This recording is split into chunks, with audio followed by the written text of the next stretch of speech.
Suite de cette édition sur I24 News, focus à présent sur les menaces sécuritaires qui pèsent sur Israël. C'est le chef d'état-major israélien qui a mis en garde les citoyens sur le front nord, le Hezbollah, au sud d'Ansina et Daesh et au cœur du pays, cette intifada des couteaux qui pourrait bien dégénérer. Tour d'horizon avec Mathias Inbar.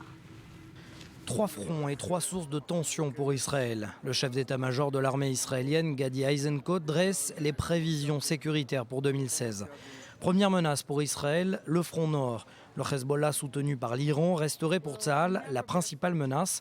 Et même si selon Eisenkot, le mouvement chiite ne devrait pas profiter de la manne financière garantie après la levée des sanctions contre Téhéran, un simple incident sécuritaire pourrait entraîner une guerre globale.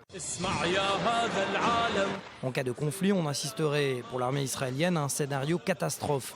Destruction d'avions de chasse israéliens, fermeture de l'aéroport international Ben Gurion, village israélien à la frontière libanaise conquis et soldats israéliens capturés.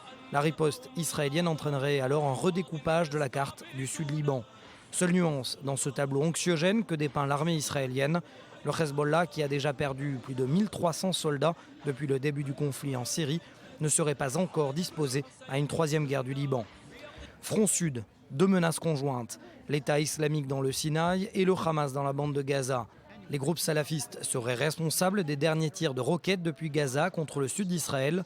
Le Hamas, lui, se serait déjà réarmé après l'opération Bordure Protectrice et continuerait toujours de creuser des tunnels offensifs vers le territoire israélien. Dernier front, terrorisme palestinien. La récente vague de violence, qualifiée d'intifada des couteaux, a fait 30 morts et plus de 250 blessés israéliens. Cette intifada pourrait s'intensifier selon Tsahal avec l'utilisation généralisée d'armes à feu et des attentats suicides. L'état-major appelle toutefois à prendre des mesures pour alléger la vie économique des Palestiniens, ce qui permettrait de calmer la situation sur le terrain.